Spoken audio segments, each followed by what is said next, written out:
લેસનું counter ધ્યાનમાં આવી રહ્યું છે જેએસએલ ધ્રુમિલ ફ્રાઈડે પણ એક મજબૂતી હતી, આજે પણ જુઓ તો આજે આ સ્ટોક ઇનફેક્ટ નવા લેવલ્સ પર પણ પહોંચ્યું અને લોંગ સાઇડ પર બિલ્ટઅપ છે. ટોપ એફ&ઓ ગેનર છે અત્યારે વોલ્યુમની સાથે જે ખરીદદારી છે અને નવા લેવલ્સ પર આ કાઉન્ટર 818ના આજે બનાવ્યા છે.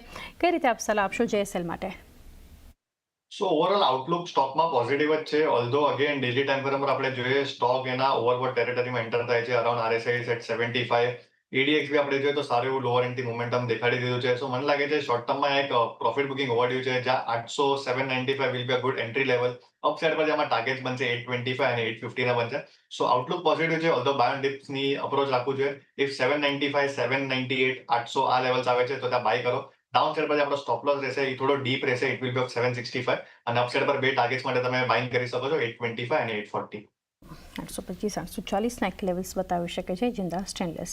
આજે ઓવરઓલ મેટલ અને આઈટીમાં જ સૌથી વધારે ખરીદદારી છે એટલે એ જ સ્ટોક્સ ધ્યાનમાં આવી રહ્યા છે. એમાંથી એક એમ્ફેસિસનું સ્ટોક ધ્યાનમાં આવી રહ્યો છે ધ્રુમિલ. એમ્ફેસિસમાં શોર્ટ કવર થઈ રહ્યા છે, લગભગ 4%ની ખરીદદારી અને આ સ્ટોક પણ અત્યારે ડે હાઈના લેવલ પર ફ્યુચરમાં ટ્રેડ થઈ રહ્યો છે. કઈ રીતે સલાહ રહેશે એમ્ફેસિસ પર? સો અહીંયા આઉટલુક પોઝિટિવ છે. અહીંયાથી બી મને લાગે છે હજી અપવર્ડ મોમેન્ટમ કન્ટિન્યુ થતા જોવા મળશે ટુ ધી લેવલ્સ ઓફ 3015 જ્યાં સ્ટોકે પ્રીવિયસલી મેજર રેઝિસ્ટન્સ લીધેલું. ઇટ વોઝ ઇન જેન 2025. આપણે જોઈએ જે ફોર્મેશન બને છે ડેલી ટાઈમ ફ્રેમ પર sort of cup and handle pattern breakout બનશે. આપણે જોઈએ કંઈક ને કંઈક બ્રેકઆઉટ આવી ગયું છે ઓલ્ધો કન્ફર્મેશન ડેલી બેસિસ પર જ આવશે. સો આઉટલુક પોઝિટિવ છે જ્યાં લગી સ્ટોક આજનો જે લો છે એની ઉપર પ્લેસ છે which is around 2900. So buying કરી શકો છો કરંટ લેવલ્સ પર 2954 ચાલે છે. અપસાઇડ પર જે આપણને ટાર્ગેટ જોવા મળશે આવનારા દિવસમાં એ રહેશે 3015 અને એક સ્ટોપ લોસ મેન્ટેન કરશું એ રહેશે 2900નો. 2900નો એક સ્ટોપ લોસ એમ્ફેસિસ માટે ધ્યાનમાં રાખી શકો છો. આરબીએલ બેંકમાં પણ અત્યારે ખરીદદારી થઈ રહી છે ધ્રુમિલ, શોર્ટ કવર સાથે લગભગ 3.5% ઉપર છે. 260ના ડેઝ હાઈ પર છે આરબીએલ બેંક. સો આરબીએલ બેંક આપણે જોઈએ ડેલી ટાઈમ ફ્રેમ પર એક time wise as well as price wise correction થી જાય છે. આપણે જોઈએ સ્ટોકમાં જે હાઈઝ લાગેલા 52 week high it was on 18th of July which was around 272 levels. ત્યારબાદ આપણે જોઈએ સ્ટોક એક રેન્જમાં ટ્રેડ કરે છે ઓલ્ધો વોલ્યુમ પાર્ટિસિપેશન બી નથી જ્યારે સ્ટોક ઘટે છે. સો ડેફિનેટલી આ સ્ટોકને લઈને આઉટલુક પોઝિટિવ રહેશે. ઓલ્ધો મેં કીધું બેન્કિંગ જે છે પ્રાઇવેટ બેંક થોડું પ્રેશરમાં રહેશે. ઓલ્ધો આરબીએલની લેવલ્સની વાત કરું જ્યાં લગીન સ્ટોક 263 ના નીચે છે કોઈ બી લોંગ પોઝિશન નથી બનાવવાની. જો 263 ની ઉપર જાય છે સ્ટોક તો અહીંયા એક ફોલિંગ ટ્રેન્ડલાઇનનું બ્રેકઆઉટ આપણને જોવા મળશે which will lead to the levels of 272 અને 275. સો તમે આ 263 ના લેવલ્સને ધ્યાનમાં રાખી શકો છો. 263 ઉપર બાય કરો ફોર ધી ટાર્ગેટ્સ ઓફ 272 અને 275. ડાઉન સાઇડ પર જે સ્ટોપ લોસ બેસશે આમાં આવી રહેશે જે હમણાં રીસન્ટ બેઝ બન્યો છે સ્ટોકનો it is around 253 levels. View RBL બેંકના સ્ટોક પર બનતો જોઈ રહ્યા છે. ત્યારબાદ દિગ્ગજ આઈટીમાંથી એક વિપ્રો માટેનો વ્યૂ લઈ લે. વિપ્રો અત્યારે 3.5%ની ખરીદારી ધ્રુમિલ બતાવી રહ્યું છે. શોર્ટ સાઇડ પર કવર થઈ રહ્યા છે. 255ના ડેઝ હાઈ પર છે વિપ્રો. સો વિપ્રોમાં આપણે જોઈએ અહીંયા ક્યાંક ને ક્યાંક એક સારો એવો પોઝિટિવ ડેવલપમેન્ટ દેખાય છે. સ્ટોકમાં આપણે જોઈએ ઓલમોસ્ટ 2025 ફેબ્રુઆરીથી એક ફોલિંગ ટ્રેન્ડલાઇન આવતી હતી. ક્યાંક ને ક્યાંક stock verge of the breakout છે. જે બ્રેકઆઉટ લેવલ છે ઇટ ઇઝ એટ 258. જો આજના સેશનમાં સ્ટોક 258 ની ઉપર જણાવી રાખે છે અને ક્લોઝિંગ આપે છે સો મને લાગે ત્યાંથી સારું એવું અપમૂવ જોવા મળશે which will lead to the levels of 270 followed by 275 levels. So again conditional by about 258. Downside પર જે સ્ટોપ લોસ બેસશે it will be of its 20-day EMA which is at 249 level. So buy about 258, keep a stop loss of 249. જે target આમાં બે રહેશે એ 270 અને 275 ના રહેશે. 270 275ના બે ટાર્ગેટ વિપ્રો માટે ધ્યાનમાં રાખી શકો છો. ગ્રેન્યુલ્સ ઇન્ડિયામાં પણ અત્યારે ખરીદદારી છે ધ્રુમિલ 2% ઉપર સ્ટોક અને આ પણ અત્યારે 468ના ડેઝ હાઈ પર છે. શોર્ટ કવરિંગ થઈ રહ્યું છે ગ્રેન્યુલ્સ.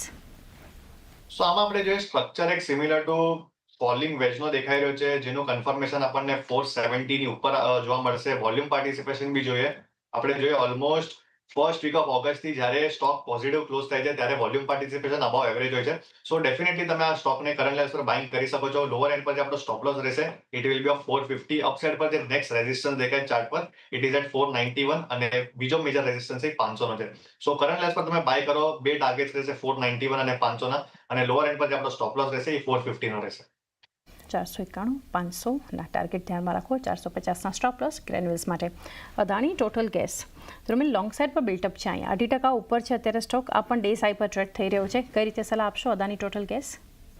અગેન સિમિલર સેટઅપ છે. સ્ટોકમાં આપણે જોઈએ એક ફોલિંગ ટ્રેન્ડ લાઇન આવે છે જેનું કન્ફર્મેશન આપણને ઓલમોસ્ટ આપણે જોઈએ 634 ની ઉપર જોવા મળશે. જો 634 ના લેવલ્સ હમણાં આપણે બ્રીચ થતા જોવા મળે સો અહીંયા એક શાર્પ અપમૂવ આપણને જોવા મળશે which will lead to the levels of 660. Lower end પર જે સ્ટોકનો લાસ્ટ 4 દિવસનો સપોર્ટ બન્યો છે it is at 614. So keep a stop loss below 614 buy about 634 for the targets of 661. Like a few 661ના પણ એક લેવલ સદાની ટોટલ ગેસ બતાવી શકે છે. પીજી ઇલેક્ટ્રોપ્લાસ્ટ લાસ્ટ વીકમાં પણ ખાસું ફોકસમાં આપણને શુક્રવારે થોડું ઘણું પ્રોફિટ બુકિંગ હતું. આજે ફરી એક બતાવી રહી છે ખરીદદારી. પીજી ઇલેક્ટ્રોપ્લાસ્ટ 2% ઉપર છે અત્યારે. થોડા ઘણા ઓઆઈ ચેન્જ છે એટલે લોંગ સાઇડ બિલ્ટઅપ થોડું થઈ રહ્યું છે, પરંતુ ડેઝ હાઈ પર આ કાઉન્ટર પહોંચ્યું છે. કઈ રીતે સલાહ આપશો? ઓવરઓલ આપણે જોઈએ સ્ટ્રક્ચર નેગેટિવ છે. ક્યાંક ને ક્યાંક અહીંયા સ્ટોકમાં એક બાઉન્સ પ્લે આઉટ થાય છે. આપણે એક શાર્પ ફોલ જોયેલો અરાઉન્ડ 745 750 લેવલ્સથી almost it was on 8th of August અને જે લોસ બનેલા સ્ટોકના 472 ના બન્યા છે. તો ક્યાંક ને ક્યાંક સ્ટોક આપણે જોઈએ જેનું ફિબ રેશિયો છે which is at 578, it is of 0.38% નું. સો મને લાગે છે શોર્ટ ટર્મ જે લોઅર એન્ડથી બાઇંગ કર્યું અહીંયા પ્રોફિટ બુકિંગ કરો. લોઅર એન્ડ પર મને લાગે છે પાછો સ્ટોક 550 થી લઈને 540 ના લેવલ દેખાડી શકે છે. સો પ્રોફિટ બુકિંગ કરવાની સલાહ રહેશે અને વ્યૂ નેગેટિવ છે જ્યાં લગીન સ્ટોક 600 ના નીચે પ્લેસ છે. 600 ની નીચે છે વ્યૂ નેગેટિવ પીજી ઇલેક્ટ્રોપ્લાસ્ટ માટે. ઉનો મિન્ડા લિમિટેડ એક વ્યૂ એના માટે. તો અહીંયા પણ લોંગ સાઇડ પર બિલ્ટઅપ 1.5% ઓઆઈ ચેન્જ પણ છે, 2% પોઝિટિવ પ્રાઇસ ચેન્જ અને આજે 52 વીક્સ હાઈના લેવલ પણ બતાવ્યા. ખરીદારી ફ્રાઇડે સેશનમાં પણ ઉનો મિન્ડામાં થઈ રહી હતી. શોર્ટ કવર હતા, આજે લોંગ સાઇડ પર બિલ્ટઅપ છે. કઈ રીતનું સેટઅપ જોઈ રહ્યા છો? સો ઉનો મિન્ડા મેં 14th ઓગસ્ટના સીએનબીસી પર રેકમેન્ડ કરેલો 1130 પર, જે આપણા ટાર્ગેટ્સ હતા 1220 1230 ના હતા. આપણે ટાર્ગેટ અચીવ થતા જોવા મળ્યા છે. સો મને લાગે છે અહીંયા તમે પ્રોફિટ બુકિંગ કરીને ચાલી શકો છો. આપણે ઓલમોસ્ટ જોઈએ RSI entered into the overbought territory. આપણે જોઈએ ઓલમોસ્ટ લાસ્ટ 1 વીકમાં જે અપમૂવ જોવા મળેલો ઇટ વોઝ અરાઉન્ડ ઓલમોસ્ટ 6% અને આ વીકમાં બી આપણે જોઈએ it is up by almost 2%. So profit booking કરીને ચાલવાની સલાહ રહેશે ઉનો મિન્ડામાં. ઇફ પોઝિશન જોઈએ ટ્રેલિંગ સ્ટોપ લોસ તમે મેન્ટેન કરી શકો છો which is of 1260. So outlook positive છે ઓલ્ધો શોર્ટ ટર્મ પ્લેયર્સ પાસે પોઝિશન જોઈએ. સો તમે આઈધર ટ્રેલ કરો 1260 પર ઓર એલ્સ 1300 ના લેવલ્સ પર એક પ્રોફિટ બુકિંગ કરો ઉનો મિન્ડામાં. 100ના લેવલ્સની ઉપર પ્રોફિટ બુક પણ કરી શકો છો ઉનો મિન્ડા માટે. પેજ ઇન્ડસ્ટ્રીઝમાં અત્યારે લોંગ બિલ્ટઅપ જોઈ રહ્યા છે. તો 2% ઉપર છે, 0.5% ઉપર ઇન્ટરેસ્ટ એડિશન બતાવી રહ્યું છે પેજ ઇન્ડસ્ટ્રીઝ. ટ્રેન્ડ આપણે જોઈએ સ્ટોકની વીકલી ટાઈમ ફ્રેમ પર. સો ક્યાંક ને ક્યાંક સ્ટોક એક રેન્જમાં પ્લેસ છે. મને લાગે છે સ્ટોકને થોડું તમે ટ્રેડિંગ પર્સપેક્ટિવથી અવોઇડ કરો. જે રેઝિસ્ટન્સ લેવલ છે સ્ટોકનો એ છે 47,000. બેક ટુ બેક સ્ટોક ત્યાંથી એક રેઝિસ્ટન્સ લે છે. સો પોઝિશન જોઈએ લોઅર એન્ડ પર જે સપોર્ટ દેખાય છે સ્ટોકનો ઇટ ઇઝ અરાઉન્ડ 43,485. સો જ્યાં લગીને આ લેવલ્સ ઇન્ટેક છે ડાઉનસાઇડ કેપ છે. ઓલ્ધો ફ્રેશ બાઇંગ ઇનિશિએટ કરીએ. સો આ જે મેન્શન લેવલ કરેલો મેં 47,100 નો એ એક ઇમ્પોર્ટન્ટ લેવલ રહેશે તૂટવા માટે. જો આ લેવલ્સ તૂટે છે તો જ મને લાગે છે અપવર્ડ મોમેન્ટમ કન્ટિન્યુ જોવા મળશે which will lead to the levels of 50,000 in next September series. 50,000 સુધીના લેવલ્સ સપ્ટેમ્બર સિરીઝ સુધીમાં કાઉન્ટર બતાવી શકે છે.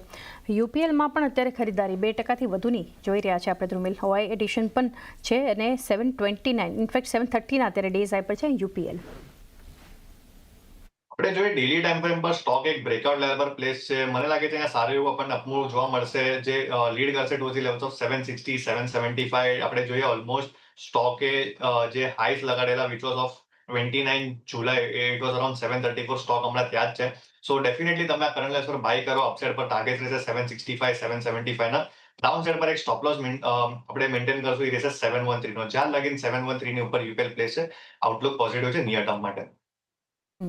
એક વ્યૂ 713ની ઉપર છે ત્યાં સુધી આઉટલુક એક પોઝિટિવ યુપીએલ માટે. દાલમિયા ભારતમાં અત્યારે 1.5%ની ખરીદારી જોઈ રહ્યા છે. ધ્રુમિલ લોંગ બિલ્ટઅપ છે. કઈ રીતે સલાહ આપશો દાલમિયા ભારત?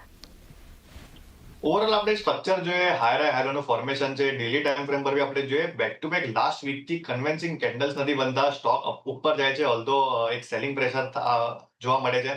સો મને લાગે છે તમે સ્ટોકને અવોઇડ કરો. પોઝિશન જોઈએ તો ટ્રેલ કરી શકો છો. જે સ્ટોકની 9 દિવસની ઈએમઆઈ છે ઇટ ઇઝ એટ 2321. સો હમણાં આપણે સ્પોટમાં છે 2360 ના લેવલ ચાલે છે. સો 2320 હેઝ લોંગ એઝ ઇન્ટેક છે વ્યૂ પોઝિટિવ છે. ઓલ્ધો કોઈ બી ફ્રેશ પોઝિશન નથી બનાવવાની બીકોઝ આપણે જે વોલ્યુમ પાર્ટિસિપેશન બી નથી. સો મને લાગે છે થોડું તમે ટ્રેડિંગ પર્પઝથી કરંટ લેવલ્સ પર અવોઇડ કરો અને પોઝિશન જોઈએ 2320 નો સ્ટોપ લોસથી તમે ટ્રેલ કરી શકો છો in Dalmiya Bharat. 2320નો stop લોસથી trail કરો પોઝિશન દાલમિયા ભારત પર. આઈજીએલમાં અત્યારે એક ખરીદારી જોઈ રહ્યા છે. સ્ટોક પર અત્યારે શોર્ટ કવર છે. ધ્રુમિલ 1% ઉપર છે આઈજીએલ. કઈ રીતે વ્યૂ રહેશે આપનો? આપણે જોઈએ સ્ટોકમાં એક બ્રેકઆઉટ આવે છે. ઓલમોસ્ટ આપણે જોઈએ સ્ટોક એક રેન્જમાં હતો since last week of July. જે રેન્જ હતી સ્ટોકની હતી 207 થી લઈને 201 ની. સો મને લાગે છે જે ટેકનિકલ ટાર્ગેટ બનશે એ 216 ના બનશે. બાઇંગ કરી શકો છો તમે કરંટ લેવલ્સ પર. Keep a stop loss of 201 અને જે ટાર્ગેટ્સ રહેશે એ 216 ના રહેશે ઇન નિયર ટર્મ. 201નો સ્ટોપ લોસ 216ના નિયર ટર્મ ટાર્ગેટ આઈજીએલ માટે ધ્યાનમાં રાખી શકો છો. એ સાથે